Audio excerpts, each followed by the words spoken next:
Hey, good morning, everybody. Welcome. So glad that you are with us today, whether you're joining us online or you're with us today in person on this beautiful fall day. Thanks for connecting with us. My name is Patrick. I'm the lead pastor here at Timber Creek, and I'm really excited because we are shifting gears today in our series as we're going through the book of Daniel. We've talked over the last few weeks about how Daniel's divided into two parts. The first 6 chapters of Daniel really is all about the historical events, all of the happenings in the life of Daniel and his friends. Chapters 7 through 12 contain these numerous, detailed, precise prophecies of Daniel's. And so in the last 6 weeks, we have been talking about things like the fiery furnace, the dreams that Nebuchadnezzar had. A couple weeks ago, I guess it was last week, we talked about the lion's den. But here in chapter 7, as we step into chapter 7, the whole book just pivots. It turns, and there's this really dramatic shift from when the narrative just moves from the historical to the prophetic. And now I've got to admit that the second half of this book is a bit bizarre. How many of you guys have read ahead? Okay, the second half of the book is bizarre. It's a little bit intimidating. Daniel has these dreams about beasts and dragons. I think I remember a hobbit in there maybe. He talks about the Antichrist, the end of days. But I know some of you guys just absolutely thrive on this stuff. And so be honest, who here is really excited that we're stepping into the prophecies in Daniel now? Okay, all right, hands down. Now, and this is a safe place. How many of you guys would say you would have been fine if we had just stopped at chapter 6? Okay, notice I raised my hand on both of them, and so it's okay. As we head into chapter 7 and 8 today, though, Daniel shares some dreams, some visions that he had about future kingdoms, what you might call the New World Order and the end of days, the end times. And so let me start this morning by just asking you just an honest question here. What would characterize your feelings today towards the future? Is it stressful or is it peaceful? Your just personal feelings here. Are you kind of the person who is just always stressed about what's going on in the world today? Maybe you would say like the world's going to hell in a handbasket. How many of you guys who feel that right now, right? Somebody's clapping, it seems. I don't know. But maybe you're just sad about the world that we're leaving our kids, and you just wrestle with that. Or maybe you're the kind of person who, while you're legitimately concerned about future events and things that are happening, you still have this sense of peace, though, and this optimism of what God is doing in the world today and what he is going to do in the future. Well, Daniel's prophecies that we're going to talk about here in the next few moments, they kind of help us shift from one of these perspectives to the other. It helps us move from the stressful to the peaceful. We left off in chapter 6 last week. Daniel was around 80 years old. And as we pick up now in chapter 7, we're actually going to go back a few years. Daniel's in his mid-60s now, and that's because the two parts of this book that we've been talking about they're actually like two separate books that overlap. They overlap in time. And so chapter 7 does not pick up where chapter 6 left off. Are you following me? Okay, chapters 1 through 6 were all chronological, but chapter 7 now jumps back and it kind of restarts here. It goes back to when Belshazzar was king in Babylon, if you remember that. There's a lot of details in these chapters. Daniel's dreams have lions and tigers and bears, oh my, right? There's talking horns. There are chariots with wheels of fire. And when you first read this, you might be a little bit concerned that Daniel has lost his mind. Or maybe he's experimenting with recreational drugs. Something is going on here because, like, seriously, it's just so bizarre. It's just so strange. But today what I want to do is I want to point out a simple, consistent message that is weaving through it all. And I heard somebody the other day say that reading these chapters in Daniel is kind of like the Disney ride, It's a Small World. If you've ever seen that ride, I would agree with this. That ride in many ways is just an assault on all of your senses, because everywhere you look, there's things spinning, there's the individual small scenes that are happening here, different themes, different sounds, all coming to you from different directions. However, there is a steady river moving you through it all, and one dominant song being played. And if you'll just sit still, you will make it out, and like it or not, that song's gonna be stuck in your head the rest of the day. So I'm not gonna sing it. It's a small world after all. So in Daniel chapter 7, he shares a vision that he has had, okay? So we're gonna read through this together. Here's what he says. He says, Daniel chapter 7, starting in verse 2, he said, "In my vision at night," so this is a dream, "I was watching, and suddenly the four winds of heaven stirred up the great seas." Talking about the Mediterranean Sea here. And he says, "Four huge beasts came up from the sea, each one different from the other." Now, in the Old Testament, beasts were metaphors for governments. And that's what Daniel actually says later on in verse 17. He says these animals that come up, these four beasts, actually represent kingdoms led by four kings. And so what we're looking at here is four kingdoms that are going to rise, and we're going to identify these kingdoms as we go. Now, let me make a side note here as we step into this. I'm not going to be dogmatic about these things.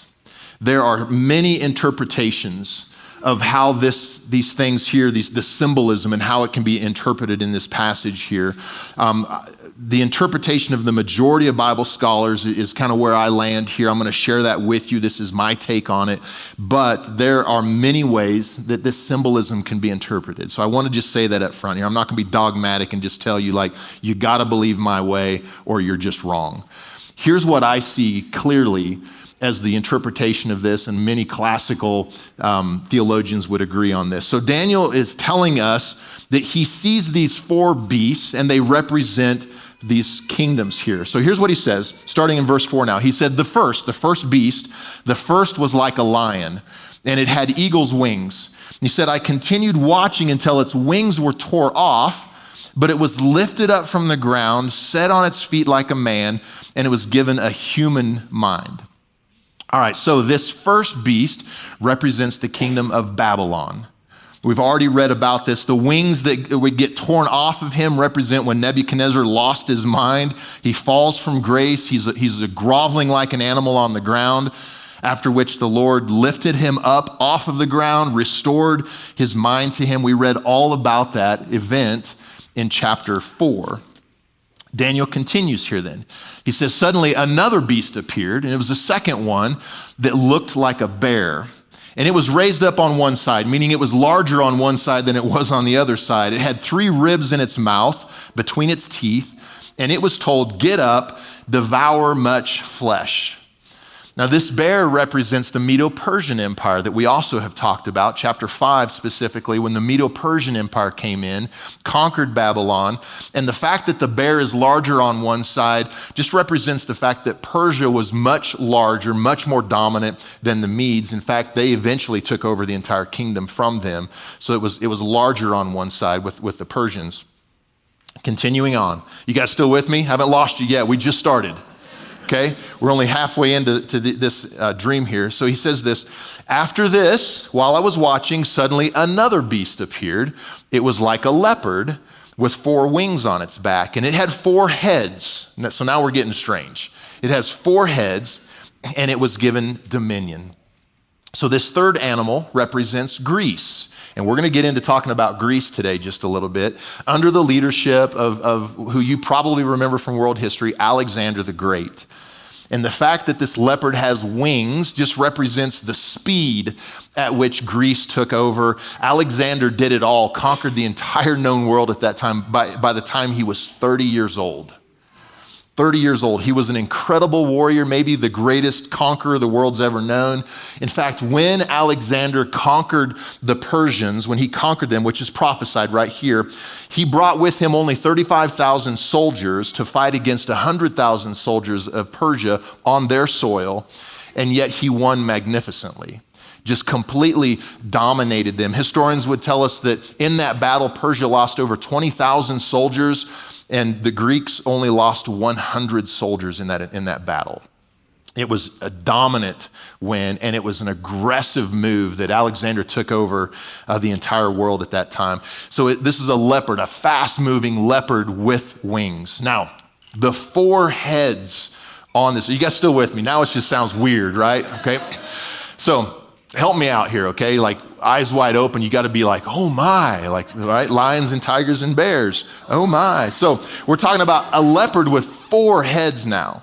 And these 4 heads, they show that Alexander's kingdom is going to be divided into 4 parts, which happened, by the way. After Alexander died, there was this bitter power struggle between his 4 generals. We're going to talk about that more in a few minutes because we are going to talk quite a bit about Greece today. But Daniel continues in his dream, and now here's the 4th beast, okay? So he says, suddenly a 4th beast appeared, frightening and dreadful and incredibly strong with large iron teeth. It devoured and crushed, and it trampled with its feet whatever was left. It was different from all the beasts before it, and it had 10 horns. So this 4th beast is almost indescribable to Daniel. He said it's different than all the other animals before it, but it represents Rome, who would conquer the Greeks. And this beast has iron teeth representing Rome's incredibly dominant military strength. So it is massive, it is strong, it is a beast of beasts. Now there's more imagery here that he talks about, these 10 horns that come out of this beast that represent the 10 nations that came out of Rome, 10 nations that would come out of Rome. And so you're probably noticing, if you're with us at the beginning of this series, back when we talked in chapter 2 about Nebuchadnezzar's vision that he had of a statue. How many of you guys were here for that week, right? So far, this vision that Daniel has is tracking right along with Nebuchadnezzar's dream of this statue. And if you remember, in that dream, each part of that statue represented a different kingdom, which is exactly what these beasts are representing here. And so far, Daniel's vision here is tracking right along with that dream up to this point. But then a new and kind of weird detail is introduced and added here. Daniel said this, now we're in verse 8. He said, while I was considering these horns, these 10 horns, suddenly a little horn came up among them. And 3 of the first horns were uprooted before it. And suddenly in this little horn, there were eyes like the eyes of a human and a mouth that was speaking arrogantly. And so out of Rome comes this little horn. And it may not seem like much at first, but this is our very first prophecy about the Antichrist. We're going to come back to this, okay? Because there's parts of chapter 8 that kind of link together with this. So we're gonna shift now. We're going to jump forward into chapter 8 because it comes at the same thing just from a different angle. Looking at it different angles. So then what I want to do, we're going to cover this, and then I want to draw a couple of conclusions from both of these visions here. So in chapter 8, the vision that Daniel has is about a ram and a goat, okay? In your mind, a ram and a goat. Basically, the ram gets pulverized by the goat. This is what's going to happen in this dream here. Here's what Daniel writes. We're Daniel chapter 8 now, starting in verse 5. And he says, the goat with a large horn between his eyes came towards a 2-horned ram, rushed at him with savage fury, and broke his 2 horns. He struck the ram and cast him down to the ground and trampled on him. Now, these visions that he's having is still about world kingdoms, things that are going to come. At that time, everything that Daniel is prophesying and having a vision, none of it's happened yet. For us, we're able to look back and go, oh my gosh, this prophecy was just spot on. For Daniel, these are things that have not happened yet. But we're going to see that this ram that gets pulverized here is the kingdom of the Medes and the Persians. And the goat is Alexander the Great of Greece, who just absolutely crushed the Medo-Persian Empire. So Daniel continues. We're in verse 8 now. He says, then the goat acted even more arrogantly. But when he became powerful, that large horn was broken, and 4 conspicuous horns came up in its place. From one of them, a little horn, here's a little horn again, a little horn emerged and grew extensively toward the south and the east and toward the beautiful land. He's talking about Israel, right? So in this second vision, do you guys just need a mental breathe for a second? Because we're flying. We've had 2 visions now, right? Both of them about coming world empires. This is the second vision that Daniel sees. And we find out in this vision that the angel Gabriel has to come and interpret this vision for Daniel. Could you imagine the mental exhaustion that Daniel had to have had at this time, right? So he can't understand this. I think it's a beautiful picture of how the Lord comes to us and helps us in those moments. The angel Gabriel comes to explain to Daniel this dream, and Gabriel tells him from the onset, he's like, hey, listen, guy, this vision is about the time of the end. It's about the end times. This is what you're looking at here. And here's what he said. He said, the goat represents the king of Greece, and the large horn between his eyes represents the first king, which was Alexander the Great. The four horns that took the place of the broken horn represent four kingdoms that will rise from that nation, that will rise from Greece, but without its power. So check this out, those of you who are recalling your world history again. Alexander died in his early 30s. That large horn was broken. And when he died, there was a vicious power struggle between his four generals of who would step in and who would control this large empire now. And so it ended up being divided into four pieces here, but it greatly weakened their strength. So it's not as strong as it was underneath Alexander when they're all together. So by the way, Daniel wrote this over 200 years before any of it happened.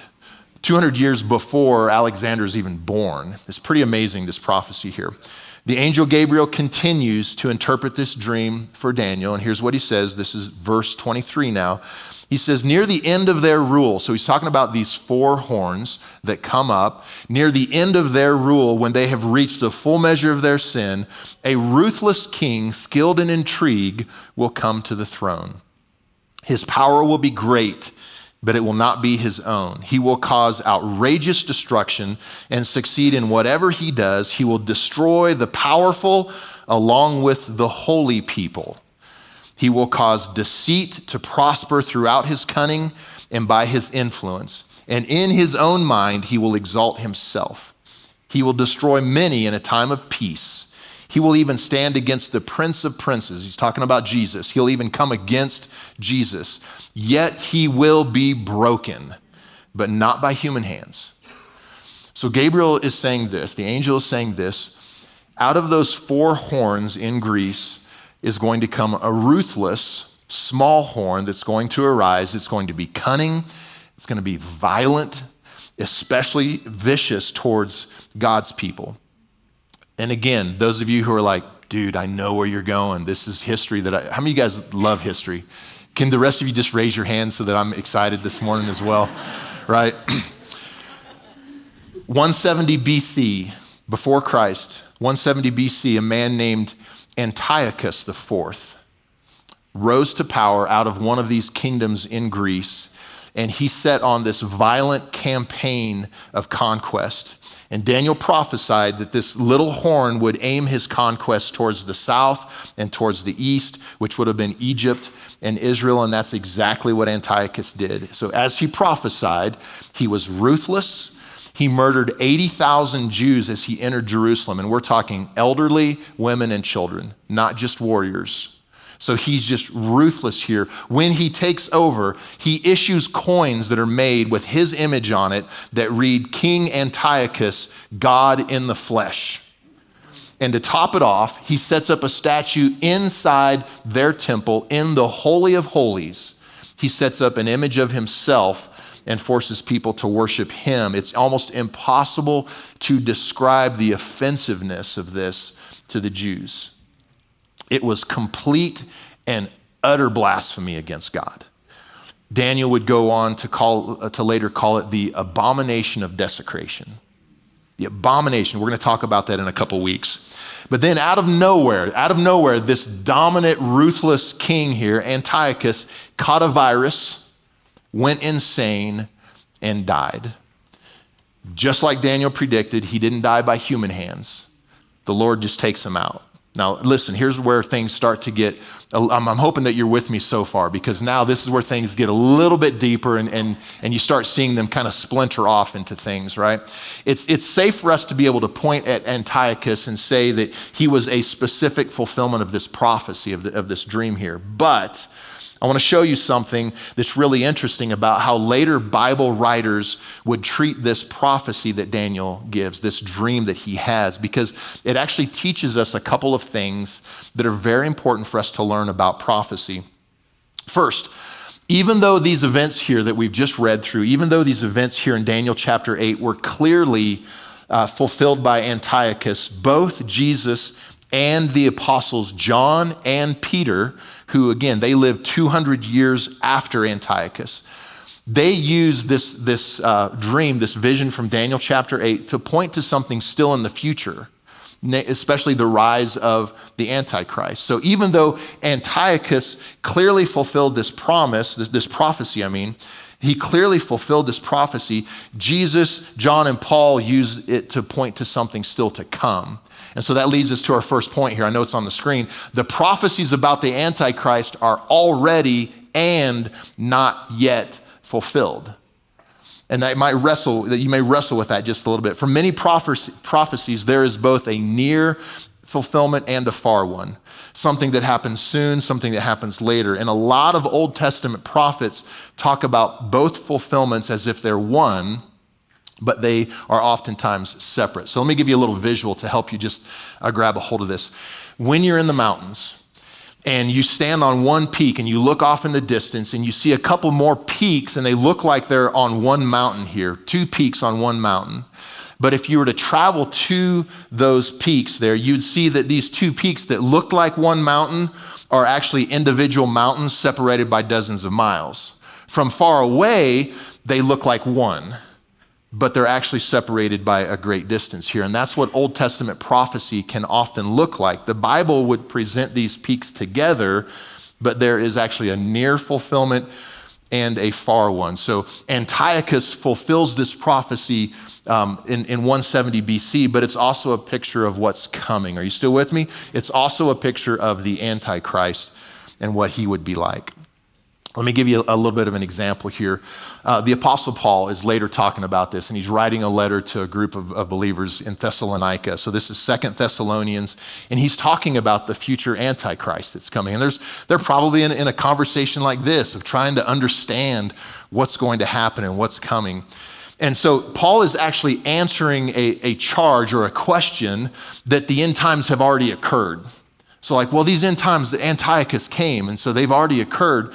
And here's what Paul said. He said, "Don't let anybody deceive you, for that day will not come until the man of lawlessness is revealed first. The man doomed to destruction. He opposes and exalts himself above God, so that he sits in God's temple, proclaiming that he himself is God." It sounds a lot like Daniel chapter 8 vernacular, right? The words that he uses here. There's a future Antichrist coming, Paul says, and he's going to end up doing the very things that Antiochus did, that we all know about, that just happened, 200 years ago in his time there. By the way, it's very interesting. The temple was destroyed back in 70 AD, and it hasn't been rebuilt yet. The Jewish temple has not been rebuilt yet. But passages like this, where Paul is writing, would imply that it will eventually happen, that the temple would eventually be rebuilt again, and the Antichrist is going to aim for that, to seat himself there. And that's part of what we see as we're starting to say, I want to watch world events, and I want to see what's happening and get a sense for where we're at here. My point is this, I'll move on, but my point is this: the prophecies of Daniel chapter 7 and 8 are both behind us and before us at the same time. We can look back to Antiochus and say, man, he fulfilled it, but we also know that the Antichrist is the ultimate one, that he's the one that's coming. You with me? Yeah. All right. Gosh, I got to talk faster. Which leads us to our second point. Number 2, in every age, this is true stuff. In every age, the spirit of the Antichrist, Satan's spirit, is at work. And so if you listen to what the Apostle John says in 1 John chapter 2, he says this, just listen. He says, "Brothers and sisters, it's the last hour we're living in. And as you've heard, the Antichrist is coming. Even now, many Antichrists have come." And so even though the ultimate Antichrist is coming, the spirit of the Antichrist is already here. He's already in the world. And there's a few things that these chapters actually tell us about what the Antichrist is up to. His goal, his aim is to devour mankind. It's to deceive the world and to exalt himself. To devour mankind, to deceive the world and exalt himself. The devil is at work everywhere, trying to deceive the world and to exalt himself. Listen, he's in university classrooms. He's in entertainment studios.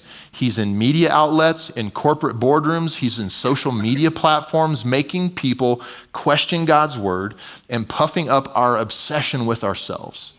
We are so, in this world, we are so obsessed with ourselves. And so I'm just saying this, there is a supernatural power at work in the world today trying to deceive people against God.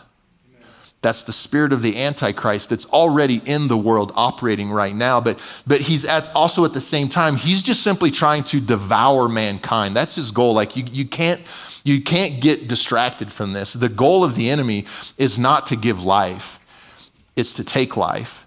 It's to devour. And so you got to be able to look at things like the Holocaust and you can't chalk it up to just mere human evil. Like you've got to know that it's demonic. 6 million Jews killed in gas chambers. The Turks killed more than 1.5 million Armenians through massacres and starvations. Joseph Stalin executed over a million of his own countrymen and starved another 7 million to death. Today we see Satan at work. Listen, we see Satan at work in the abortion industry. 45 million people in 1 year. You add all the other stuff that's dramatic together. 45 million babies in 1 year. The drug epidemic, taking lives by the thousands. The slave trade, sex slave trade, a myriad of other ways around the world where mankind, just listen to me, mankind is being devoured. Life is just being taken away. So Jesus said this very clearly. Satan comes to steal, kill, and destroy. Make no mistake about it, the spirit of the Antichrist has its aim on just devouring mankind.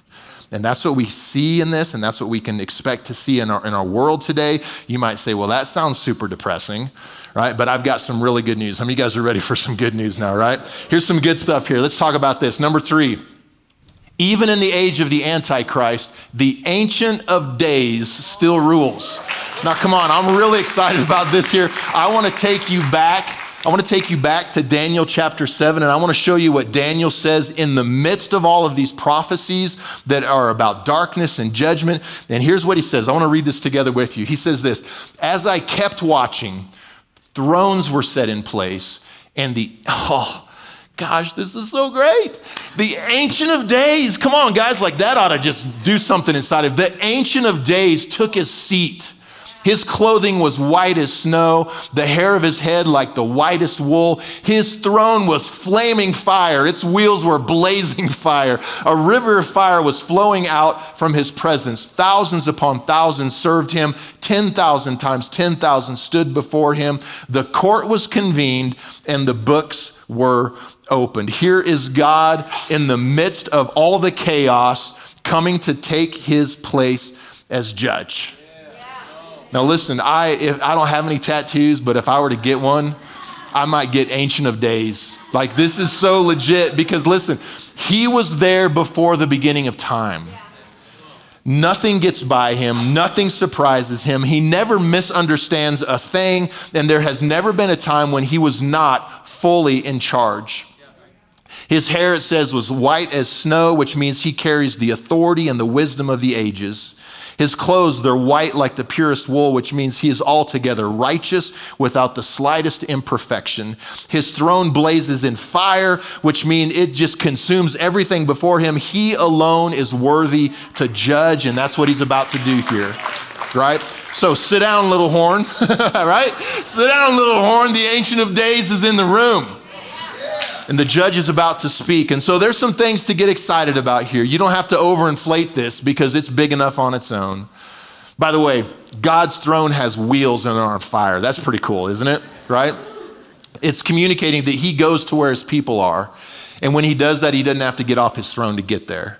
He is always on his throne. His throne goes everywhere. Now, I do find it, I think this is fascinating and intriguing even. When you look at these events that Daniel predicted here, which seems so dark at the time, you actually look at them and you see how they worked out for the advancement of God's plan here. So let me give you some examples. When Persia took over Babylon, did you know that Persia actually rebuilt Jerusalem and the temple? They funded it and everything. Persia rebuilt Jerusalem and the temple, which was so critical to Jesus' ministry when he was here on earth. Then God raised up Greece, and Greece united the world into one trade language, which made it so much easier for the gospel to spread rapidly throughout the world because of all the apostles' writings and such. Then God raised up the Romans, who actually built systems and roads that made it possible to transport and get places and go and spread the gospel. And so the Apostle Paul, he is summarizing, gosh, I'm trying to talk fast. The Apostle Paul, he summarized all of this to the Galatians when he's writing, and he said it this way: when the fullness of time had come, when God had everything ready, he brought forth his son. And so it's so important for us to see in all of this mess that God was creating a situation perfect for the coming of the Savior, for the coming of the spread of salvation around the world. So here's my point. Let me just say this. God does everything. Everything. Everything for his purposes. That's true of the end times, and you need to know this. This is true of your life too. The good and the bad, it's all for his glory. And he is at work in every situation, moving his people, moving his church, and moving his kingdom forward because he is the Ancient of Days. That's good news for us. I got something even better for you. Daniel tells us this, number four.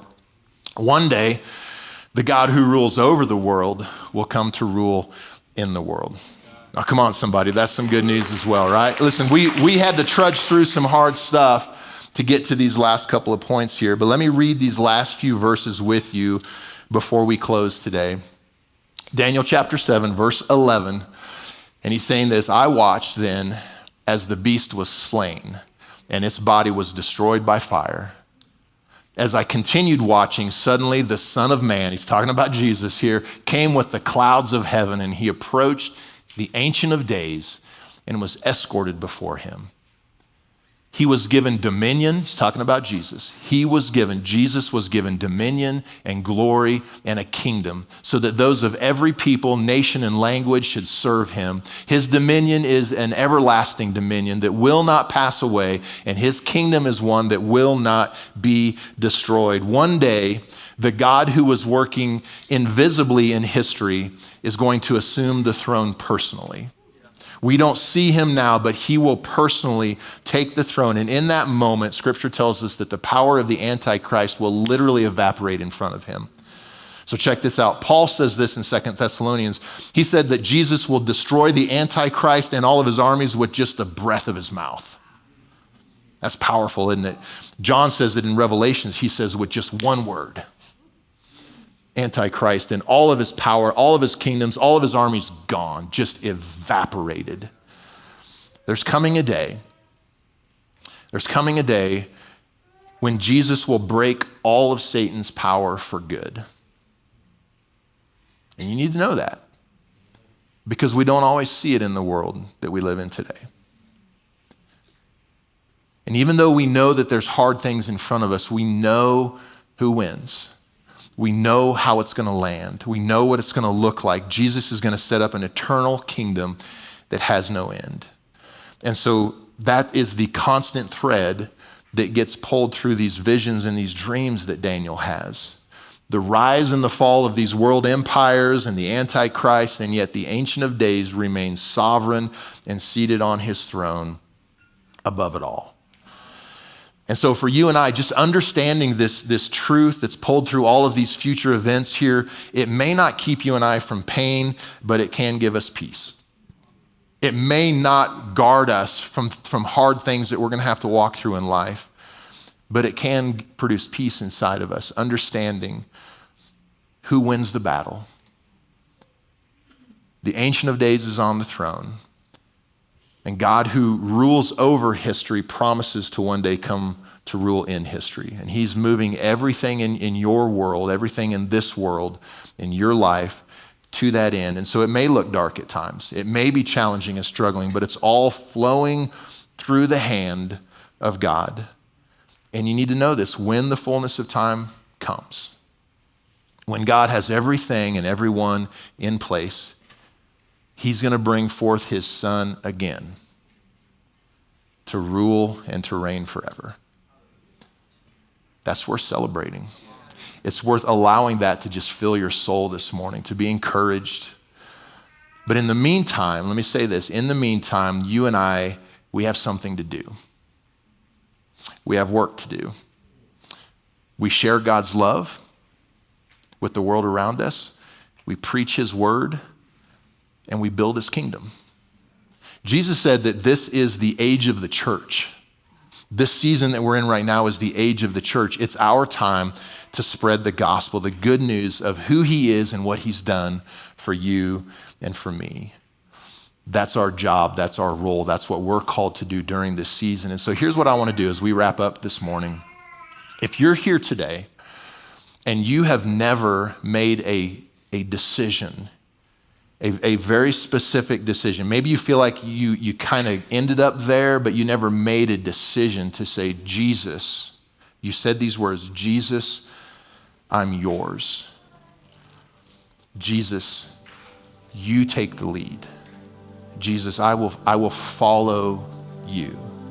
Maybe you feel that way in your heart, and maybe you've started moving things in your life to that end, but you've never actually communicated that to him.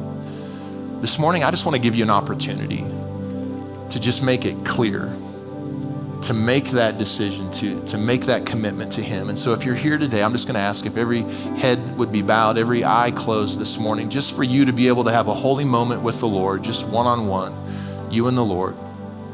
If you're here this morning and you're ready to make this conscious decision, you want to center your life on Jesus, would you just lift your hand to the Lord right now? This is just for you and him. It's not for anybody else. Just lift your hand to the Lord and just say, this is for me today.